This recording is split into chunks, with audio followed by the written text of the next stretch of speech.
Nyam nyam, suara apa sih itu? Berisik. Jangan-jangan.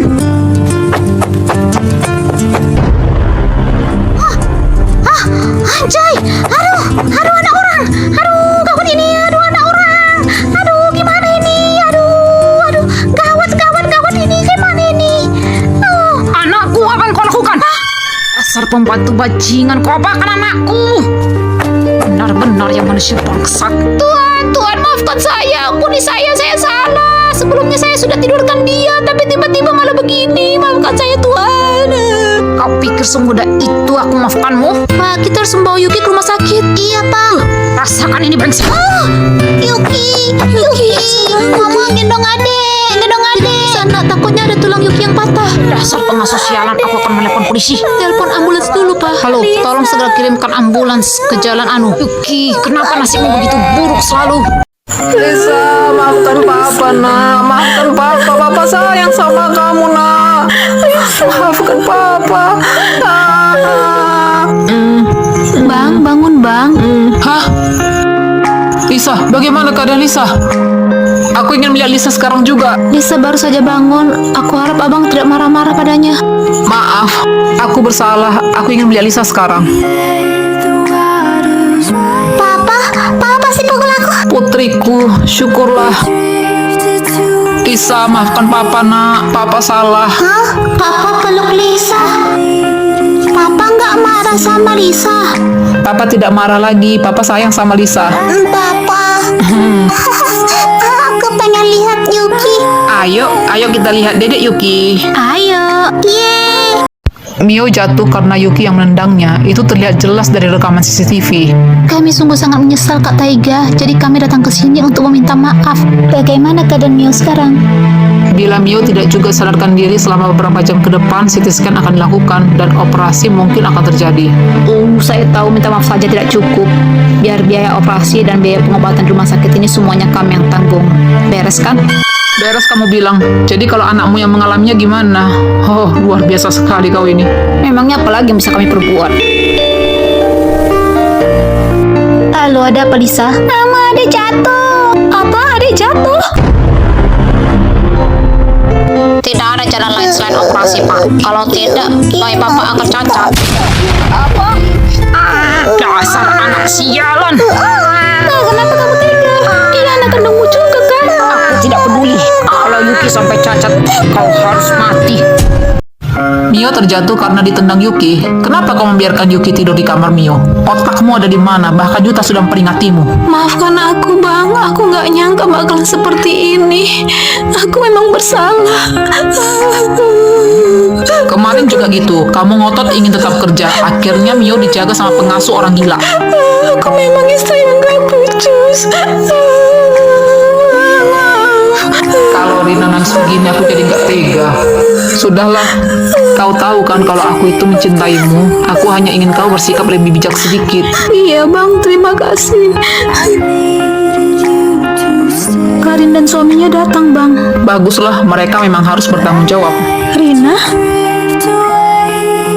Papa udah selingkuh, masa Mama pura-pura nggak tahu? Harusnya Mama marah. Kalau Mama marah terus diceraikan dan diusir papamu, kita mau makan apa, Yuta? Udah malam, Papa belum pulang. Pasti dia sibuk sama ceweknya. Itu Papa. Papa. Yuta, kenapa kamu belum tidur? Papa selingkuh. Gimana Yuta mau tidur? Pantasan selama ini Papa pelit. Ternyata duitnya buat cewek ya. Yuta, jangan bicara sembarangan, nanti mamamu salah paham. Sembarangan apaan? Ini aku punya videonya. Om, aku mau iPhone 16. Hentikan Yuta. Apa mamamu sudah tahu? Mama masih belum tahu, tapi aku bakal kasih tahu. Syukurlah, kalau misalnya Rina tahu, bisa-bisa dia minta cerai. Yuta, kau harus merahasiakan ini dari mamamu. Papa janji nggak akan berselingkuh lagi. Papa pikir aku langsung percaya gitu? Jadi kau lebih suka kalau orang tuamu bercerai? Sial, Mama kan takut bercerai dari Papa. Kalau kau takut, hapus rekaman itu. Gak mau, kecuali apa? duit dari Papa banyak banget. Aku bakal kumpulin untuk Mama. Mana tahu mereka cerai. Tapi cewek selingkuhan Papa harus kubereskan. Aku punya Papa, Mama, dan adik yang lucu. Kami tinggal di rumah yang lumayan besar dan indah. Tapi aku itu sibuk cari uang buat kalian, bukan mengerti? alasan buat Itu kamu terus. untuk cara pulang. Kamu punya perempuan lain kan di luar sana. Aku hanya bisa menangis dan adikku pun ikutan. Papa jarang sekali pulang, tapi aku lebih suka seperti ini, suasana yang tenang. Tapi mama mulai aneh. Kadang dia berdiri di satu tempat diam begitu aja. Atau di satu tempat yang lain dia tertawa terus tanpa ada penyebabnya. Suatu hari mama mengepak barang. Aku pun bertanya, "Ma, kita mau kemana?" "Kita pergi ke tempat yang jauh sekali. Jangan sampai papa tahu kita di mana. Papa kan nggak suka sama kita, makanya dia nggak pulang." Mama juga sudah menonaktifkan rekening bank mama, jadi papa nggak bisa lagi kirim uang. Dia pikir dengan uang semua beres. Jadi kami pun pindah ke kota lain. Yuta suka kan sama rumahnya? Iya suka mah. Ayo kita ke atas. Sayang, aku udah di depan Yumart jemput kamu. Ayo Akina, suamiku sudah jemput. Iya, ayo. Suami Rina pasti jelek banget sama kayak Rina. Itu suamiku. Buset, ganteng banget. Makasih ya sayang, sudah bela-belain jemput. Padahal kan kamu sibuk orangnya. Kalau buatmu, aku nggak akan sibuk. Taiga, ini Akina temanku. Akina, ini suamiku. Ah iya, salam kenal bang. Ya, Aduh, belanjaanku ketinggalan di dalam. Aku ambil dulu. Bang Taiga kok mau sih sama Rina? Udah jelek gitu, nggak bisa dandan lagi. Jauh cantikan aku. jaga bicaramu. Istriku begitu karena sibuk mengurus keluarga. Iya berarti bener jelek. Wah, kalian bicara apa? Gak ada. Ayo kita masuk mobil sayangku. Rina, aku duduk di depan ya, soalnya di belakang aku mabuk. Baiklah. Tidak bisa, hanya istriku yang boleh duduk di depan. Rina, lebih baik kamu dandan sekarang supaya temanmu ini tahu kalau kamu itu lebih cantik daripada dia. Oke, jangan-jangan Akina menghina aku di belakangku. Sayang, Kok tiba-tiba cantik banget? Baru deh kau sadar, istriku itu jauh lebih cantik darimu. Mario. Kupikir kamu nggak mau lagi ngomong sama aku. Kamu terus menelponku. Sebenarnya kamu ngomong apa? Aku mau minta maaf dan aku ingin kamu tahu walaupun aku punya anak tapi aku nggak seburuk yang kamu pikir. Jadi, kok kamu bisa hamil di luar nikah? Waktu itu di sekolah lamaku kami mengadakan camping. Saat semua orang tidur, kami belum tidur. Aku sungguh nggak tahu kalau salah satu temanku membawa minuman beralkohol. Aku malah meminumnya dan mabuk. Terus aku ribut, teriak-teriak nggak jelas membuat temanku ketakutan. Gawat, kalau ketahuan guru kita bisa kena marah. Ingat ya, kamarmu nomor 9. Kartu kuncinya mana? Itu di tanganmu, pokoknya besok pagi kamu langsung balik ke kemah. Oh iya ya, lupa. Aku pun pergi, tapi aku malah salah masuk kamar. Aku juga nggak ngerti kenapa kamar itu tidak terkunci. Jangan, kamu siapa? Saat bangun, aku benar-benar terkejut, kacau dan takut. Aku mendengar suara air di kamar mandi, jadi aku kabur. Aku takut diserang lagi seperti tadi malam. Yuta, mama sepertinya curiga. Kalau mama dengar semua, pasti dia udah marah. Iya juga ya. Mulai nanti malam, aku tidur di kamar atas aja bersama itu. Kenapa? Kamu marah ya sama Kamio karena bercanda gitu? Bukan gitu, biar itu nggak banyak mikir aja lihat kejadian tadi malam. Oh oke, tapi ngomong-ngomong apa maksudmu yang bilang gak ada jalan keluar? Kak Mio ini jarang nonton berita ya. Kan sering tuh kalau dua anak muda ketahuan mesra-mesraan pasti langsung dinikahkan. Kalau kita mana bisa menikah? Seperti kejadian tadi malam. Harusnya aku itu janji nikahin Kak Mio, tapi kita kan bersaudara, jadi nggak bisa. Intinya nggak ada jalan keluarnya. Makanya Kak Mio nggak boleh bercanda begituan lagi. Maksudmu kalau kita bukan bersaudara, kamu bakalan janji nikahin aku gara-gara kejadian tadi malam? Itu udah pasti, nggak perlu ditanyakan. Karena aku adalah laki sejati dan aku sayang sama Kak Mio. Kami kan memang bukan bersaudara. Waktu itu berkat bantuan Bang Yuki, aku berhasil melakukan tes DNA dan hasilnya aku bukan anak kandung papa. Yuta, kamu baik banget. Pilih suara tangis yang ini aja. Ya ampun, kau ini. Tak, buka pintunya, nak. Tuh kan, dibilangin diam tadi nggak mau. Ketahuan deh sama papa tuh. Di sini nggak ada televisi dan juga aku nggak pegang HP. Papa pasti percaya padaku kali ini. Kamu ngapain?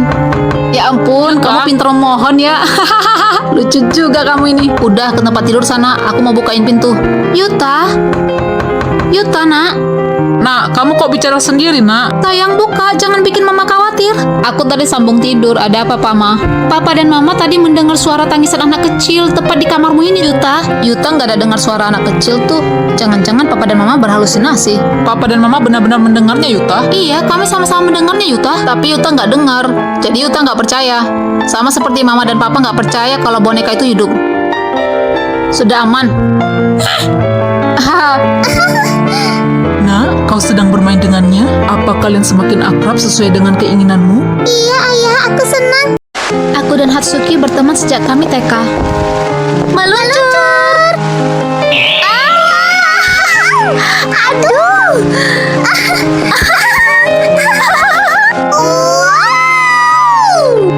Rina, aku ingin kita berjanji untuk bersahabat selamanya. Iya, tentu saja Hatsuki.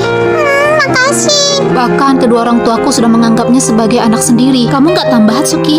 Segini cukup, Tante. Harus banyak makan biar cepat besar, Hatsuki. Iya, Om. Sampai kami besar pun hubungan kami selalu baik. Dan tentu saja semakin akrab dari hari ke hari. Semuanya berjalan dengan baik sampai akhirnya Taiga hadir dalam hidupku. Aku cinta kamu, Rin. Kamu mau nggak kita nikah? Semoga hubungan kalian langgeng ya. Iya, Hatsuki. Taiga jaga sahabatku baik-baik. Iya. Kalian? Maaf, Rin. Apa maksudnya ini? Aku hamil, Rina. Maafkan aku. Itu semangat ya sekolahnya. Iya. Papa juga hati-hati ya. Baik, sayang. Kami berangkat dulu. Mio,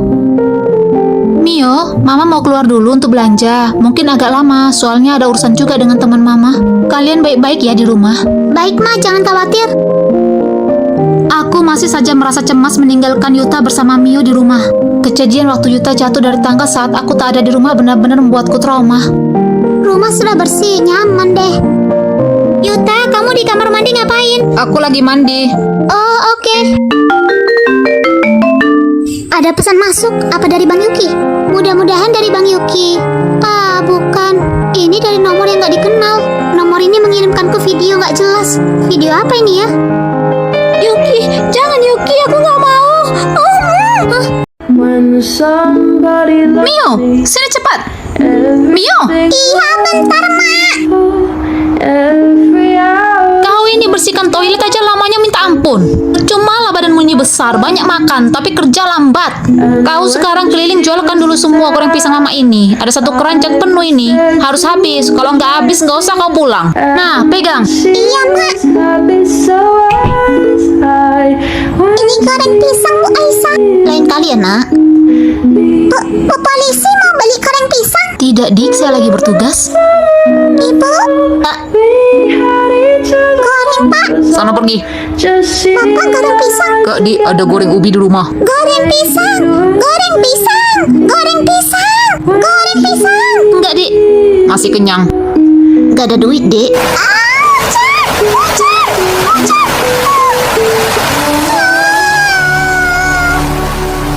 Kalian tahu nggak rasanya jadi aku?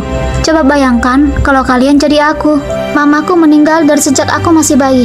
Terus papaku ternyata bukan papa kandungku. Ayo pulang, ibu tirimu sudah lama menunggu. Kalau papa tahu aku bukan anak kandungnya, apakah aku akan dibuang? Tolong, jangan buang aku. Belakangan papa tahu semuanya. Papa menyewa detektif untuk mencari putri kandungnya. Walaupun aku nggak diusir, tetap aja aku takut kalau anak itu ketemu. Beberapa hari kemudian, papa memberitahuku. Nak, putri papa ternyata sudah meninggal. Hah? Oleh karena itu, mamamu diam-diam mengadopsimu dari panti asuhan. Orang tuaku bagaimana? Dan aku, apakah aku anak? Mio, kamu bukan anak yang dibuang, apalagi anak haram. Hanya saja kedua orang tuamu sudah meninggal karena kecelakaan. Setelahnya kami pergi mengunjungi makam putri kandung papa. Papa terlihat sangat sedih. Jujur aku juga sedih dan kasihan. Tapi aku merasa bahagia karena mereka tulus menyayangiku.